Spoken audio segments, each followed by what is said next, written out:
عليكم. ازيكم يا حبايبي؟ عاملين ايه؟ يا رب تكونوا بألف صحة وخير. ازيكم يا جماعة؟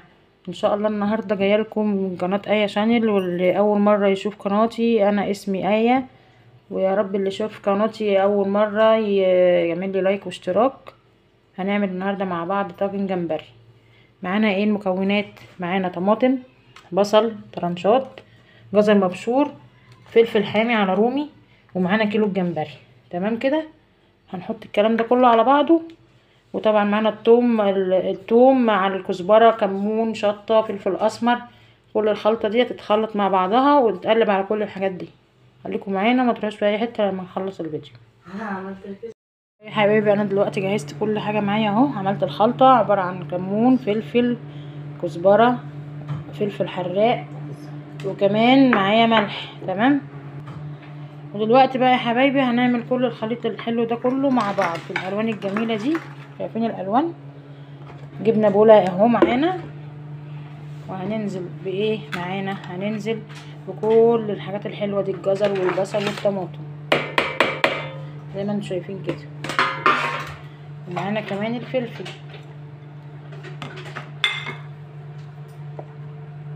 ومعانا الجمبري.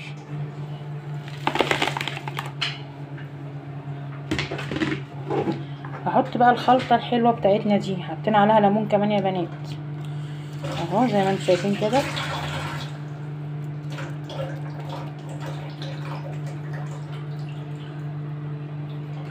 حط كميه توم كويسه.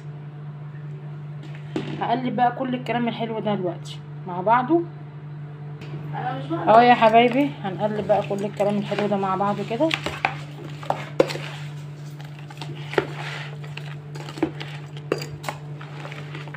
معلش عشان الكاميرا بتتهز. طب انا هقلبه وارجع لكم لاني بصور نفسي.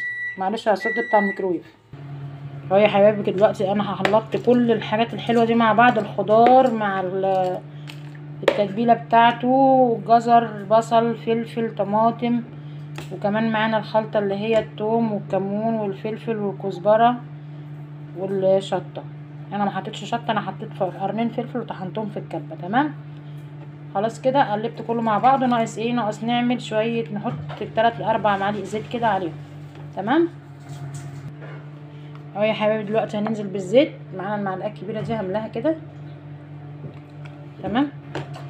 احنا مش محتاجين زيت يعني كتير. هملى كمان معلقه بس، مش هنحط اكتر من كده عليه. يبقى كده معانا ايه؟ معانا كيلو جمبري، وحطينا عليه حوالي كيلو جمبري، وحطينا عليه حوالي نص كيلو طماطم، نص كيلو بصل، كام قرن فلفل، ربع كيلو جزر او نص كيلو جزر حسب ما انت حابه. احنا بنحب الخضار فيه قوي، بيبقى جميل. وحطينا حوالي معلقتين كبار من المعلقه دي زيت. تمام كده. خلاص كده. هنعمل ايه بقى دلوقتي؟ هنجيب الصينيه بتاعتنا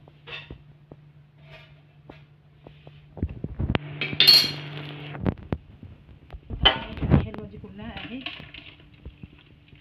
زي ما انت شايفه كده. هننزل كل الحاجات الحلوه دي معانا هنا كده. لو انت بقى حابه الشوربه اللي بتطلع من الجمبري ده بتبقى طعمها في منتهى الجمال، فانا ولادي فعلا بيحبوه جدا. فانا هعمل ايه؟ انا هزود كوبايتين ميه مع الجمبري عشان القى شوربه في النهايه، بتبقى طعمها احلى من السفود. على فكره جربوها هتعجبكم قوي. استنوا معايا ثواني.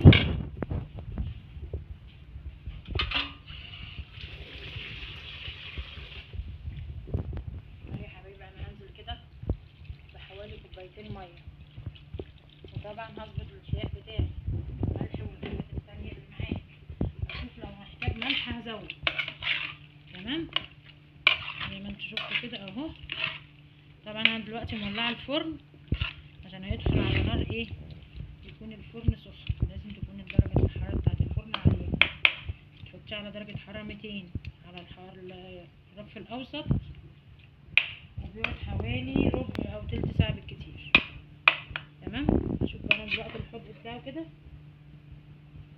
هحط له سنه ملح بسيطه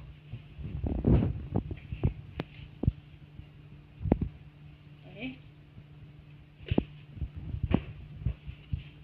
ارجع نقلب تاني كده يا جماعه زي ما انتم شايفين اهو. ما تقللي تظبطي طعمك، خلي حاجتك طعمها جميل وتبقى مميزه اهو. الزيت ده بقى بيخلي لونه يعني حاجه جميله، والطعم بقى في حته تانية خالص، يعني هتاكلي وتستمتعي بطعمه جدا. هنشوفه بقى لما يخرج من الفرن يا بنات. استنونا بقى، ما تروحوش في اي حته، ولو وصلتوا معانا لحد هنا متنسوناش في اللايك والاشتراك في قناه اي شانل. جايب الجمبري بتاعنا بعد ما استوى اهو، بصوا اللون الجمبري عامل ازاي، شوفوا بصوا الجمبري ولا الشوربه دي بقى، عايزه اقول لكم طعم خيال، حاجه تجنن بجد، حلو جدا جدا. شايفين حلاوه الجمبري وجماعه وطعمته مع بقى طبق رز كده، يبقى حاجه ما شاء الله، هتاكلي صوابعك وراه. اتفضلوا معانا، ويا ريت بقى تعملوها بنفس طريقتنا كده، هتعجبكم جدا. بصوا الجمبري يا جماعه، بصوا الجمبري وحلاوته، ولا الشوربه زي ما بقول لكم تحفه جميله جمال. الطعم يعني الطعم حته تانية خالص، ما شاء الله، حاجه حلوه جدا. الف هنا وشوف يا جماعه اللي يجرب بطريقتنا دي. ويا رب يكون الفيديو بتاعنا عجبكم. طاجن الجمبري بالخضروات، متنسوناش باللايك والاشتراك في قناه ايا شانل. تمام يا حبايب قلبي، ادي الجمبري بتاعنا اهو، ايه رايكم فيه؟